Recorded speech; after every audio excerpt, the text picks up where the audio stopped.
bookworms, welcome back to my channel, and welcome to another reading wrap up. In this video we're going to be going over all of the books that I read in March and April. I will say that the past 2 months of reading for me were not the best quality wise. Like, I feel like I got through a decent amount of books, but a lot of the books that I was reading, they just were not hitting for me. However, on a happier note, I did end up finding my first 5-star of 2026 in March. So let's go ahead and start there. The first book that I ended up reading in March was Alchemized by Sin Yu, and I honestly went into this book with pretty high expectations, and I honestly wasn't let down. I really enjoyed this book. I loved the kind of dual timeline. Like, part 1 is the present day, and like we're kind of getting to see the end of part 2 in part 1, if that makes any sense. And in part 1, our main character doesn't have her memories, and so she's kind of just like thrown back into this world and she doesn't really understand what's going on. And then part 2 is like when she's kind of getting a flashback of her memories, like during the war, and like everything that happened during the war, the arrangement with the MMC, and like who she is and like what she did and everything. And I really just love the way that we got all of that information as a flashback, because it didn't feel like it was being forced down my throat. It genuinely felt like we were just living this character's memories with her. It was just so good, and it was just so immersive, and I really enjoyed that one. Also, the romance, it was subtle, but it was also not subtle, and it was definitely an enemies to lovers tension type vibe, which I absolutely love both of those things. So I really enjoyed that book. I thought the world building was phenomenal. The writing was really good. It had a really good flow to it. I will say there was a couple of times when the story felt a little dense and kind of like could have moved things along a little faster, but it really didn't bother me because it felt really intentional, and it really felt like the day-to-day life of our main character during that time period. And then in part 3, it really just ties everything together. Like, I didn't feel like there was any loose ends at the end of the book, and just overall it was a very cohesive and like well-structured story, and I really enjoyed it. Everything felt very intentional. Nothing felt forced or like unnatural. The romance felt very natural. The plot of the war and like the history and everything, it felt very intentional and cohesive, and I really enjoyed it, and I honestly still think about it to this day. So that was my first 5-star of 2026. And then I also ended up reading Just Friends by Haley Pham, and I, again, was not disappointed. I absolutely loved it. I really adored it. I loved our characters. I loved the settings. I really enjoyed her writing. She's also working on book 2, which I cannot wait to get my hands on. I'm not gonna lie, I didn't have the highest expectations going into it because of what everybody was saying about the writing style, but when I went into it with an open mind and just like wanting to read it for myself, I really enjoyed it. But if you don't know what it's about, it's basically a second chance romance where our main character Blair, she moves back to her small coastal town because I believe her aunt is dying, and she's moving home for the summer because she was really close with her aunt and she wants to be there like the last final moments. But before she moved away, she had a bad breakup with her high school boyfriend, who is also her childhood best friend. So not only is it small coastal town second chance romance, it's also childhood best friends to lovers.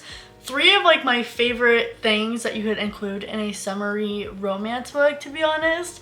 So she ends up moving home for the summer, and obviously she ends up running into Declan, who is the MMC in this book, and obviously from there they have to kind of like interact with each other, and it really leads to them reconnecting and like figuring out what happened in the past and like untold sides of the stories and everything.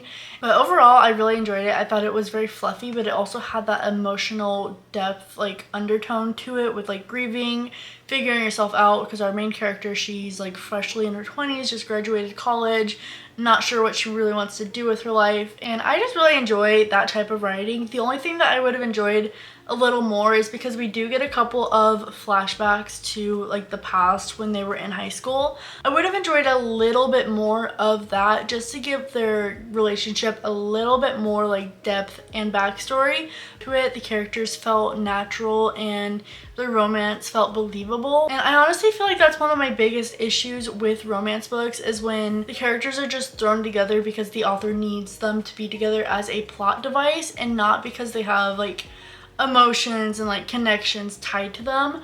I really appreciated the way that Haley was able to really show us the emotions of the characters rather than just telling us what they're feeling, and it really helps you like visualize their connection and like their feelings and everything, and it makes it so much more real rather than just throwing these two characters together because that's the plot and like that's what's supposed to happen. That's my biggest issue with romance lately, is just I cannot stand when there's no real connection and there's no emotions being shown and it's just emotions being told to us. I love experiencing the emotions with my characters, and I feel like that's something that Haley did really well. And I honestly just feel like it had a really good balance between fluffy romance and emotional depth.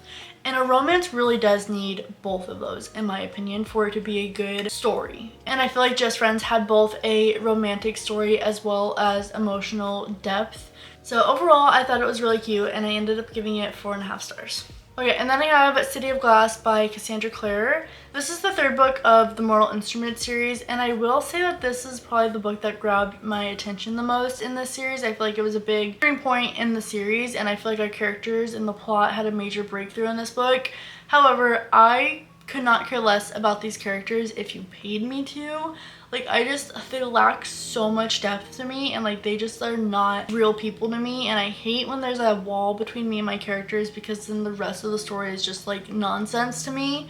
And that is honestly how I'm feeling with this series. I couldn't care less about our characters, and I feel like the plot is just like all over the place, to be honest, and I'm just really not invested in these characters. I will say that I enjoyed this book the most, but then I did go on to read City of Fallen Angels and City of Lost Souls in April, and same thing, I couldn't care for these characters. I am honestly over it at this point. I just don't think that this series is for me, which is kind of a big disappointment because this is a series that I have heard countless people rave about as like a 5-star series, and I just do not get the hype. I often find the writing kind of juvenile, and like I'll be reading it and then I physically am cringing at what I'm reading because of how juvenile the text is, and just like, I don't know, I just don't think it's for me. I don't enjoy the characters. I don't care for the characters. I find a lot of the characters annoying, and I feel like the point of the plot is constantly changing and like honestly just going in circles, and the plot is just so drug out in every single one of these books. Mind you, these are like 500-page books in like a 7-book series, and like nothing is going on for majority of that time.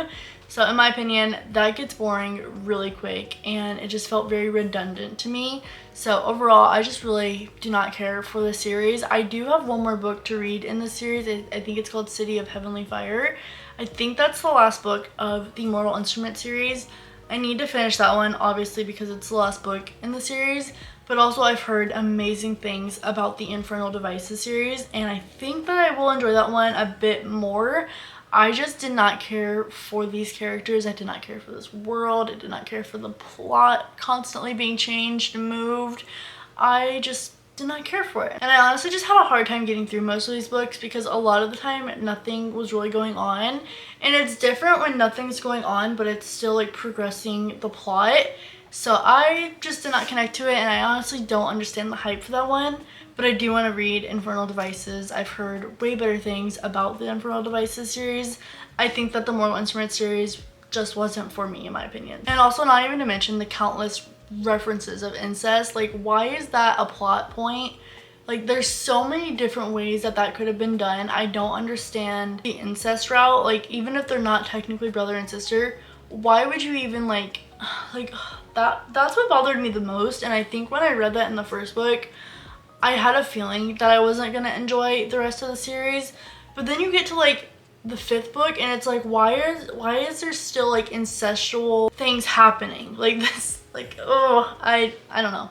I don't want to talk about it anymore. Overall, I think I'm gonna give this series like a 3-star. I don't think I'm even gonna enjoy the last book. I will probably audiobook it just to get it over with so that I can read the Infernal Devices series. But City of Glass, City of Fallen Angels, and City of Lost Souls, all 3 stars. And then for another disappointing read, I ended up reading Red Queen by Victoria Aveyard. I don't want to get into it too much because I do have a whole review posted on my Goodreads, and I think I talked about it in a recent reading vlog, but I really did not enjoy this book. I feel like the premise had potential, but it really lacked almost literally everything. Like, the politics were underdeveloped, everything felt forced and rushed. Our main character, Mare, she's like this oppressed like thief, and then she just randomly gets these like dormant powers. And don't get me wrong, I normally love a dormant power moment. Like in Shadow and Bone, there's dormant powers with our main character, and I love that, but it was done properly. The execution of dormant powers in this book felt so forced and so rushed and like just out of nowhere with no foundation and nothing backing it. Everything was moving so quickly, but nothing was actually happening.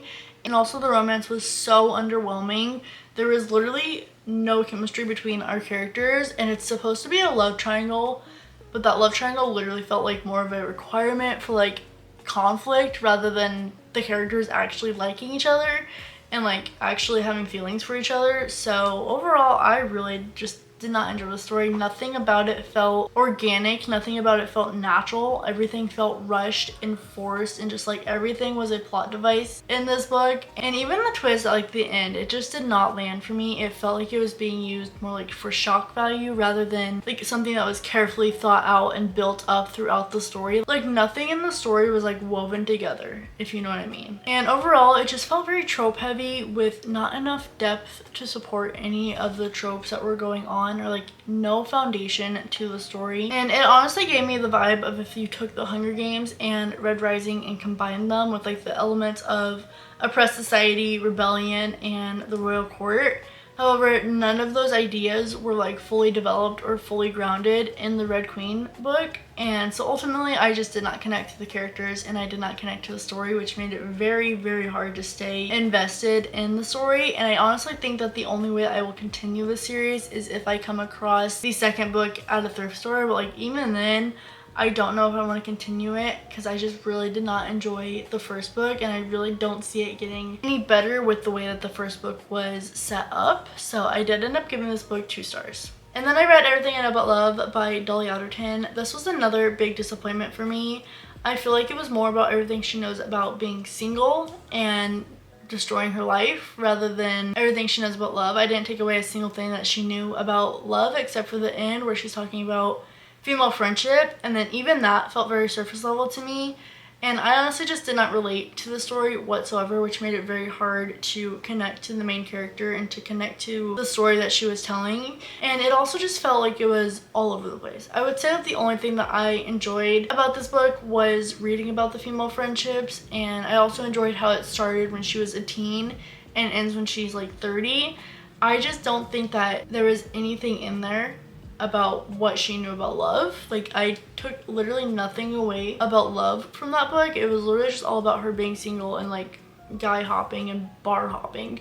So I did not like this one, and it just wasn't anything special to me. And I feel like it's also one that's been really hyped up. Like going into it, I thought the writing was going to be very beautiful and poetic because that was what it was like hyped up to be, and I really did not feel that way about it whatsoever. The writing felt very bland and surface level to me, and I just really did not enjoy this one either. So I also ended up giving that book 2 stars. And then the last book that I read in March was One Night on the Island, and I absolutely loved this book. I thought it was the perfect balance between romance and fiction. Basically, our FMC sets off to this remote Irish island for her 30th birthday, and she's going with the concept of marrying herself because she is a dating columnist and she's been writing about her dating experiences the past like so many years. So for her 30th birthday, she was sent to this Irish island to kind of commemorate herself and to kind of just like dedicate the next like years of her life to herself, which is honestly just so beautiful and such a refreshing and like unique storyline, and I absolutely loved that part of the story. But then she also ends up having to share a cottage with the stranger because it's on a remote island and there's no other lodging. And our MMC, he is there because he's a photographer and he has like this connection to the island, like he has like a family history with the island. And he's there because he's going through like separation from his wife back home, and he just wanted to get away, and he's doing this for a project and getting to know more about like the island and like the people on the island. But they end up having to stay in this cottage together, which neither of them want to stay in the cottage with somebody else. Like they're both there for very personal and very deep reasons, and they just wanted to be there alone, and they really do not get off on the right foot. Like they did not start getting along until I think like halfway through the book, because neither of them wants to be sharing their space with another person, especially a stranger. But it was honestly just such a beautiful story about not only these two strangers, but about like everybody on this island, and also just like the island in general. The island felt so immersive. It literally felt like another character in the story. But also the community of people on the island, they're so warm and inviting to these two guests, and you really just get to know so much about these characters on the island. You get a lot of their history, you obviously get their gossip, and the way that they're just so warm and inviting to our two main characters is just so beautiful. But I also really just loved our two main characters, and like watching them get to know each other, them sharing their stories, and like their banter was so good.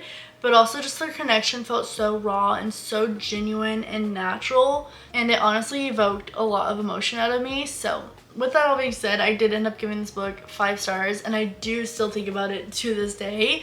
And I would recommend it to literally anybody who loves a good mix of romance and fiction. I feel like it had the perfect balance of fiction and romance. I will say that the romance throughout the whole book was very subtle, and then it's very much whirlwind at the end. But I absolutely loved it, and I cannot stop thinking about it. Okay, and then April, I read Firefly Lane. This was also one that was kind of a disappointment for me. Not a huge disappointment for me. I enjoyed the overall storyline, but more often than not, the characters really were bugging me a lot, especially Tuli. I just did not feel like she was a good friend to Kate majority of the time. She was very selfish, and she was honestly just very annoying to me, and like very much about all her, and like did not care about like anybody else's feelings or what anybody else had going on. It was just always all about her. And that is just so annoying to me, when you cannot take the time to see what's going on around others in your life, and you just make everything about yourself. And I just really did not enjoy her character, and just the way that she treated Kate throughout the whole book really irked me. Like at some point in the story, I just could not root for her anymore, and I really wish Kate would have just like stood up for herself a lot sooner. And just, it did not feel like a friendship worth fighting for, in my opinion. However, I will say that that does give a pretty raw version of female friendships, and it definitely made me emotional at times. But overall, I just did not really care for the overall story, and at some point I really just gave up on caring about their friendship. And then at the end, it did make me emotional, because obviously it's a Kristen Hannah book, and Kristen Hannah always has to have a devastating emotional ending.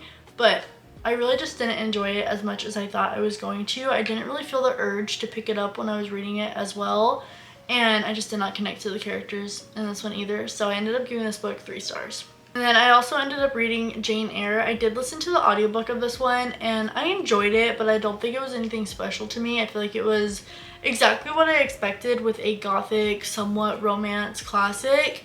The romance was just not like my definition of romance. Like it just wasn't hitting for me.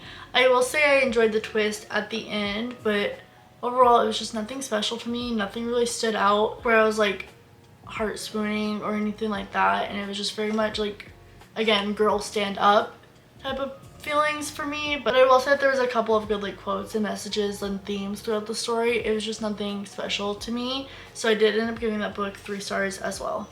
And then I also have The Storied Life of A.J. Fickery by Gabrielle Zevin. Again, it was alright, but it was nothing special to me. I enjoyed the storyline. I thought it was interesting and unique, and especially seeing the way that our main characters handle what's happening, and like what happens to him in the beginning, and like how he deals with everything, and then like the little twinge of romance that we also get in this book. I will say that it was a fast-paced book. I binged the audiobook in like an entire day, I think. It was just nothing special to me, and especially at the end, I feel like we really kind of got off on a lot of tangents and trains that just did not need to be there, and it could have been like put towards like strengthening the original plotline of the story. So overall, I also ended up giving that book 3 stars. The last book that I ended up reading in April was All About Love by Bell Hooks, and I would say that this book had some interesting takes. However, I thought it was going to be all about love. I feel like the same thing with Everything I Know About Love. Like, none of these books are about love. I don't understand how they're being marketed as all about love, and you're completely missing the point of love. And I will say that it had some interesting takes, but other than that, I absolutely hated it, and I feel like the writing was so bland and basic and surface level. I don't know if I just didn't connect to the writing, and that's like clouding my judgment, but I honestly really hated this book, and I actually think I'm gonna get rid of it because I don't even want to have to look at it on my shelf, because it was just such a big disappointment. and it wasn't at all what I expected it to be. It was so many tangents about so much nonsense and random nothingness that has nothing to do with love, and it was just a big disappointment in my opinion. And if I was going to give it a rating, I would give it a 1 star. But that does bring us to the end of today's video. Those are all the books that I read in March and April. Like I said, not the best quality of books that I picked up over the past couple of months. Hoping going forward that the quality I read gets better. I think I'm really in a phase right now where I'm really trying to define my reading taste, and I've had a lot of these books on my TBR for years, and I think at some point you just have to read what's on your TBR, and if it's not your vibe, get rid of it, or like at least give it a shot. That's kind of the phase that I'm in right now, is just kind of trying to redefine my taste, or at least define it in general, and also like kind of weeding out the books that are on my physical TBR because I own them already. I want to make sure that I'm reading what I already own before I go and buy more, and I think I'm just in that phase where I'm weeding them out, and obviously I'm not going to enjoy all of them, so that's kind of just the phase that I'm in right now. I feel like I had a lot of unpopular takes and opinions about the books that I've read recently, the books that I picked up recently, and if any of those are your favorite books, I sincerely apologize. They just did not hit the mark for me. They were not my taste. They did not do it for me, and I didn't like them, and I feel like that is okay. I feel like we all have different opinions on what we read, and I just didn't connect to a lot of the books that I picked up recently. So if any of those are your favorite books, I apologize if I said something that you didn't like. I just wanted to give my opinions and my thoughts and be honest, and that's honestly how I felt about all those books that I read. So regardless,